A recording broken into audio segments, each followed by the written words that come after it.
అంబేద్కర్ అంటే ఇవాళ మీ అందరికి మనం ఇక్కడ కూర్చున్నామంటే ఈ మాత్రం ఉన్నామంటే స్వతంత్రం రాకముందు ఎంతో కష్టపడి చదువుకొని లండన్ లో కూడా చదువుకొని స్వతంత్ర పోరాటంలో పాల్గొని మళ్ళా మన భారతదేశం వచ్చి మన స్వతంత్రం వచ్చిన తర్వాత మొదటి లా మినిస్టర్ గా నెహ్రూ గారు అందరుండి నువ్వైతే పేదల గురించి బాగా ఆలోచిస్తావు, ఫ్యూచర్ లో మన భారతదేశం ఏ విధంగా ఉండాలంటే ఆయన ఒక రాజ్యాంగాన్ని రాసిండు.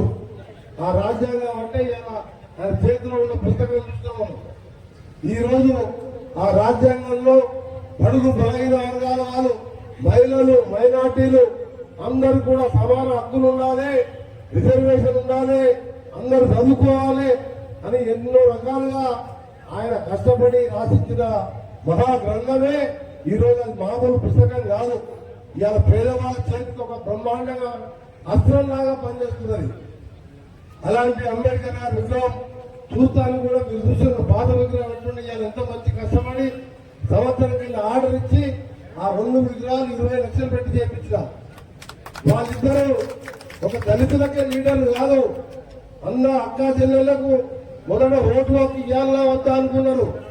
స్వతంత్రం వచ్చిన తర్వాత అప్పుడు అంబేద్కర్ గారు ఉండి మహిళలకు కూడా ఓటుకి ఇవ్వాలన్నారు. ఆ తర్వాత మహిళలు అందరూ చదువుకోవాలన్నారు. ఆ తర్వాత ఆయన చెప్పిండు మనం ఎన్ని చేసినా చదువుతోనే పైకి వస్తామని చెప్తున్నారు. అందుకనే మీ అందరికీ కూడా మళ్ళా ఈ రోజు ఆయన పుట్టినరోజు సందర్భంగా మన కాంగ్రెస్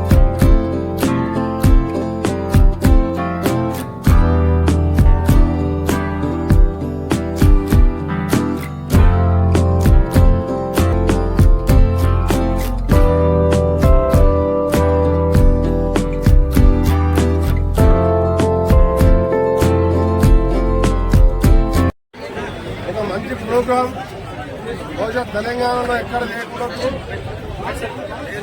ఒక దాదాపు తిప్పర్తి సెంటర్లో ఉన్న హెడ్ క్వార్టర్ సెంటర్లో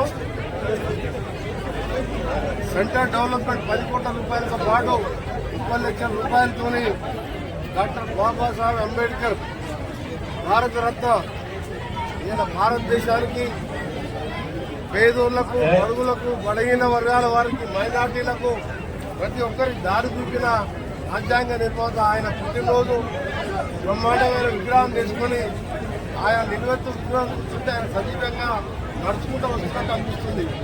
మీరు చూసిన విగ్రహావిష్కరణ ప్రోగ్రాం అలాంటి కార్యక్రమం మా సర్పంచ్ వద్దం రజితా సునీల్ కుమార్ ఆధ్వర్యంలో ముఖ్య అతిథిగా మా జిల్లా కలెక్టర్ చంద్రశేఖర్ గారు, మరొక ముఖ్య అతిథిగా మా మేయర్ చైతన్య గారు, అడిషనల్ కలెక్టర్లు, జాయింట్ కలెక్టర్స్, సిఇఓస్, ఇంత పెద్ద నాయకులు, దాదాపు అందరు సర్పంచులు, ఇంత మన్నుటెండరు బహుశా తెలంగాణలో ఇంతమంది చెప్పినట్టు ఎక్కడ కూడా ఇలాంటి కార్యక్రమం జరగలేదు.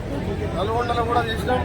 ఇక్కడ కొత్తగా నూతన విగ్రహావిష్కరణ చేసుకొని మరొకసారి ప్రతిజ్ఞ చేసుకొని మా ప్రజా ప్రభుత్వం 99 వాళ్ళు మీరు చూసి మీరు చేసే సంక్షేమ కార్యక్రమాలు, దాంతోపాటు విద్య గురించి మేము ఎంత పెడుతున్నామో ఆ రోజే చెప్పినారు అంబేద్కర్ గారు. విద్య ఒక్కటే అభివృద్ధికి మెట్టయితం తప్ప విద్య లేని వారు ఎప్పుడు కూడా పైకి రాలని చెప్పి, ఆ విధంగా మహిళలను కూడా విద్యావంతులు చదువుకోవాలని చెప్పి, మహిళలకు ఓటు హక్కు ఇవ్వాలన్నా వద్దా అని చర్చ జరుగుతున్నప్పుడు ఆ రోజు కంపల్సరీ మహిళల పాత్ర ఉండాలని ఓటు హక్కు కోసం రాజ్యాంగంలో రాసిండు. అలాంటి మహనీయుడు ఇంకొక మహనీయుడు విజయవరావు గారు హరిత విప్లవం. ఆ రోజు రైతులలో మనకు తినడానికి తిండి లేక వేరే దేశాలకే తెచ్చుకునే వాళ్ళం. వ్యవసాయ రంగంలో హరిత విప్లవం తీసుకొచ్చిన జగ్జీవన్ మాజీ ఉప ప్రధాని 2 విద్యావిష్కరణ చేసుకున్న సందర్భంగా మరొకసారి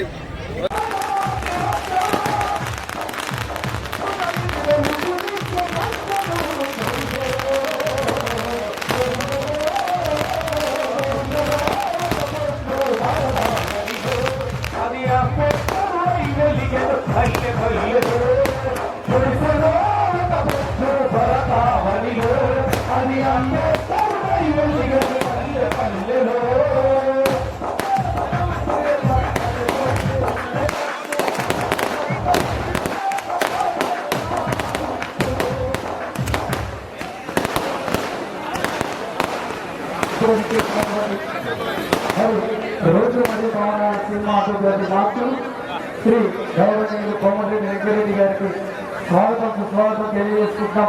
ఎప్పుడు కూడా ఎదురు చూస్తున్నటువంటి ప్రియతమ నాయకులు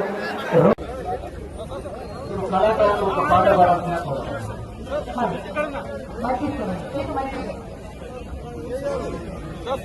మంచి మంచి మల్లె